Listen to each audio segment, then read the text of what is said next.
A meter stick is balanced on a knife edge at a center when two coins, each of mass 5 gram, and are put one on the top of the other at 12 centimeter mark. The stick is found to be balanced at 45 centimeter.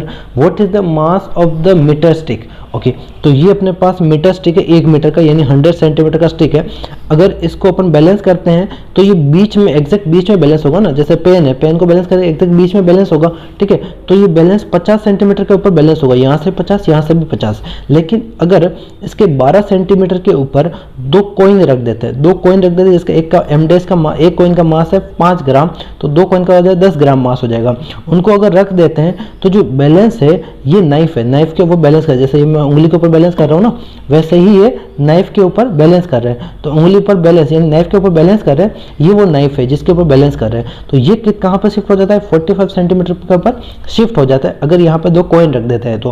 Clear है? Okay, तो अपने को ये बताना है कि इस metre scale का मास कितना है, ठीक है। अब देखो अगर इसका सेंटर ऑफ मास तो इसका सेंटर ऑफ मास तो यहाँ बीच में लगेगा mg, ठीक है। अगर यहाँ पे मैंने रख दिया तो ये यहाँ पे बैलेंस करना, यानी यहाँ पे सेंटर ऑफ मास आ जाएगा, ठीक है। तो यहाँ पे ये बैलेंस हो जाएगा।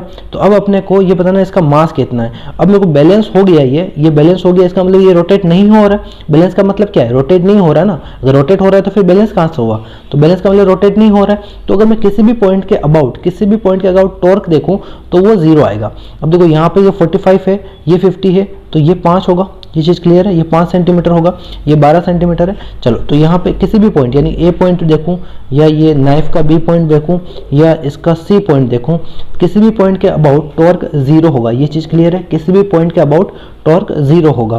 तो देखो यहाँ पे इसका नॉर्मल लग रहा है, ठीक है, यहाँ पे इसका नॉर्मल लग रहा है, ठीक है। तो मैं टॉर्क अबाउट बी देखता हूँ, तो 0 होगा। क्यों? क्योंकि ये रोटेट नहीं हो रहा है ना, तो टॉर्क 0 होगा। ओके, तो यहाँ पे टॉर्क बी के अबाउट 0 देखते हैं।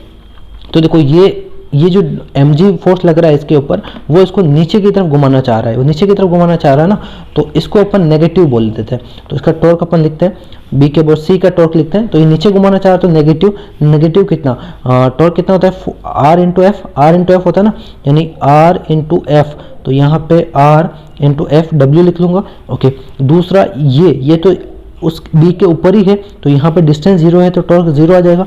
इसको देखो, ये नीचे इस तरफ घुमाना चाह रहा है और ये इस तरफ घुमाना चाह रहा है, तो ये अपोजिट घुमाना चाह रहा है, तो इसको मैं पॉजिटिव लिख देता हूँ।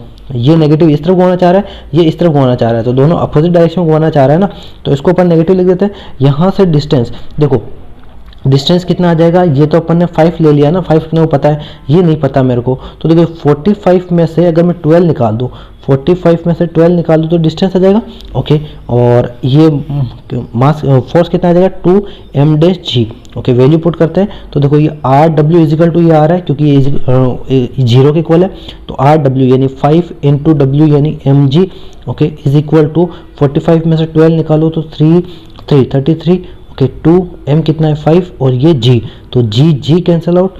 ओके, और 5 कैंसिल आउट, तो m इज इक्वल टू क्या गया, 66 ग्राम। तो आंसर क्या आएगा, इस स्टिक का मास कितना है, 66 ग्राम।